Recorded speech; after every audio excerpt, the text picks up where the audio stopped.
दोस्तों, जैसे कि आपको पता है कि विधानसभा में नियुक्तियां जो है की गई थी, इसमें प्रेमचंद अग्रवाल जी से सवाल पूछे गए जब पत्रकारों के द्वारा। तो उन्होंने कहा भाई ये जो है जितनी भी भर्तियां हुई हैं तो ये नियमानुसार हुई हैं, तो इसमें जांच का विषय कहाँ से आता है। ठीक है, तो इस सारी चीज़ों को हम आगे डिस्कस करने वाले हैं और किस तरीके से लोगों ने प्रार्थना पत्र दे करके एक एप्लीकेशन भेज करके सचिवालय में नौकरियां पाई हैं, उसकी पूरी लिस्ट आपको मैं दिखाऊंगा एक बार यहाँ पर। और बाकी जो एप्लीकेशंस जिस तरीके से सचिवालय में गई और उनको नियुक्तियां दी गई, वो एप्लीकेशंस आपको दिखाऊंगा। और बाद में मैं आपको एक चीज़ इसका संवैधानिक प्रावधान भी बताऊंगा, जो नियमों की बात पूर्व विधानसभा अध्यक्ष प्रेमचंद अग्रवाल जी ने कही कि हमने नियमों के अनुसार की, तो संविधान में इसका क्या प्रावधान दिया गया है, क्या नियम दिया गया है, थोड़ा सा उसको भी मैं लास्ट में आपको बताऊंगा। तो मेरे साथ वीडियो में लास्ट तक बने रहना। अपनी प्रतिक्रिया आपको कमेंट सेक्शन में देनी है, आप अपनी राय वहां पर जरूर हमें बताइए।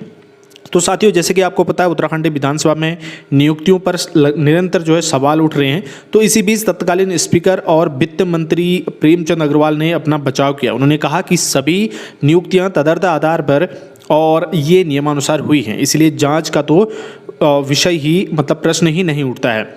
उन्होंने प्रश्न किया कि गैरसैंण ग्रीष्मकालीन राजधानी घोषित किया गया, वहाँ मैन पावर की आवश्यकता होगी, तो क्या एग्ज़ाम का इंतजार करेंगे? आवश्यकता होने पर स्पीकर को मैन पावर रखने का अधिकार है। अग्रवाल सुबह जब प्रदेश पार्टी कार्यालय पहुंचे तो वहां मीडिया कर्मियों ने उनसे विधानसभा में हुई भर्तियों में गड़बड़ियों के आरोप के संबंध में प्रश्न पूछे। जैसे कि मैंने आपको अभी बताया, तो जब नियमानुसार जांच हुई है तो उन्होंने कहा कि जब सब नियमानुसार हुआ है तो जांच का विषय कहां से आ गया। जब आवश्यकता पड़ती है तो मैन पावर का अरेंजमेंट किया जाता है। तो इस तरीके से उन्होंने कहा है। और बाकी मैं आपको दिखाता हूँ आगे। देखिए ये लिस्ट हैं, तो इसमें 141 तक की लिस्ट हमारे पास है। आप देख सकते हैं यहाँ पर इनके नाम, जिन लोगों की ने इसमें नियुक्ति पा रखी है। ठीक है, तो ये पूरे नाम है और इनकी एजुकेशन भी यहाँ पर दे रखी है और किस में इनका सिलेक्शन हुआ है वो भी साफ साफ इनके नाम के आगे दिया है। जैसे परिचारक है, ठीक है, और उसके बाद रक्षक के पद पर महिला रक्षक, ठीक है। तो इस तरीके से जो है यहाँ पर पूरा इनके नामों के आगे इस लिस्ट में दिया है। बाकी मैं इसको टेलीग्राम ग्रुप पर अपने डाल दूंगा, आप टेलीग्राम ग्रुप पर भी हमारे इसको देख सकते हैं। ठीक है, तो ये रही आपकी विधानसभा सचिवालय में 2015-16 के पश्चात नियुक्त कार्मिकों की शैक्षिक योग्यता का विवरण। तो ये पूरी लिस्ट है, आपको इस लिस्ट को मैं टेलीग्राम ग्रुप पर डाल दूंगा, आप यहाँ से देख सकते हैं। देखिएगा आप जहाँ पर जिस तरीके से इसमें साफ साफ दिया, जैसे नीरज कुमार का नाम है तो इनका पद नाम जो है प्रतिवेदक का है। इनकी शैक्षिक योग्यता स्नातक हिंदी आशुलिपिक कंप्यूटर डिप्लोमा है। ठीक है, तो इसी तरीके से बाकी लोगों की भी यहाँ पर देखिए, सूचना अधिकारी, समीक्षा अधिकारी, तो इनकी किस पद पर इनको तैनात किया गया है और इनकी डिग्री क्या है, इसके बारे में यहाँ पर दिया गया है। अब दिखाता हूँ आपको मैं जो भेजे गए हैं पत्र, ठीक है, प्रार्थना पत्र जो भेजे गए सचिवालय में। जैसे देखिए, सेवा में सचिव महोदय विधानसभा उत्तराखंड महोदय, सविनय निवेदन है कि मैंने आज दिनांक को अपना कार्यभार ग्रहण कर लिया है, अतः सूचनार्थ सेवा में प्रेषित। तो जब कार्यभार ग्रहण किया उसके बाद ये सूचना में प्रेषित है। उसके बाद भवदी राहुल कुमार ने ये जो है ये प्रार्थना पत्र दिया है। तो अगला है सेवा में माननीय अध्यक्ष जी, विधानसभा अध्यक्ष महोदय, मैं अपना विस्तृत बायोडाटा इस प्रार्थना पत्र के साथ संलग्न कर इस अनुरोध के साथ आपकी सेवा में प्रस्तुत कर रहा हूं कि विधानसभा सचिवालय में किसी उपयुक्त पद पर मुझे नियुक्ति प्रदान करने की कृपा करें, प्रार्थी ये दिया है। तो प्रमाणित प्रति भी ये है। ठीक है, तो इसी तरीके से जो है आप देख सकते हैं विभिन्न पत्रों को। तो जिसमें देखिए ऊपर आप देख पा रहे होंगे यहाँ पर सचिव सहायक समीक्षा अधिकारी के पद पर तदर्थ नियुक्त करें। ठीक है, तो यहाँ पर इसकी पुष्टि करके पूरा ऑर्डर दिया गया है। तो इसमें देखिए, महोदय मैं स्नातक उपाधि धारक अभ्यर्थी के रूप में विधानसभा सचिवालय में किसी पद के लिए अपना यह प्रार्थना पत्र प्रस्तुत कर रहा हूँ। मेरा विस्तृत बायोडाटा इस प्रार्थना पत्र के साथ संलग्न है। आपकी अति कृपा होगी यदि आप मुझे विधानसभा सचिवालय में शैक्षिक योग्यता के अनुसार किसी पद पर नियुक्ति प्रदान करने की कृपा करेंगे। सेवा का अवसर प्रदान किए जाने पर मैं अपनी पूर्ण क्षमता के से उत्तम कार्य करूंगा। तो यहाँ पर स्वांजिल कुंजवाल इनका नाम है। तो इनको जो है सहायक समीक्षा अधिकारी के पद पर तदर्थ नियुक्ति करने का आदेश जारी हुआ है। तो इस प्रकार से आप देख सकते हैं ये सारी जो भी हैं प्रतियां प्रमाणित हैं और इसमें इनको जो है किस पद पर नियुक्ति देनी है उसको भी यहाँ पर जो है लिखा गया है। तो इस प्रकार से प्रार्थना पत्र दिया है। इसी बारे में राहुल गांधी ने कल ट्वीट किया था, जो उत्तराखंड के मुद्दे को इन्होंने अपने ट्वीट के माध्यम से उठाया। दोस्तों, उत्तराखंड में नौकरी माफिया का बोलबाला है। पटवारी, लेखपाल, पुलिस कांस्टेबल, फॉरेस्ट गार्ड और अन्य कई पदों पर नौकरी पाने के लिए लोग जी तोड़ मेहनत करते हैं, लेकिन भाजपा सरकार में गरीब और मध्यम वर्ग के हिस्से की नौकरी पैसा लेकर अमीरों और सरकार के करीबी लोगों को बेची जा रही है।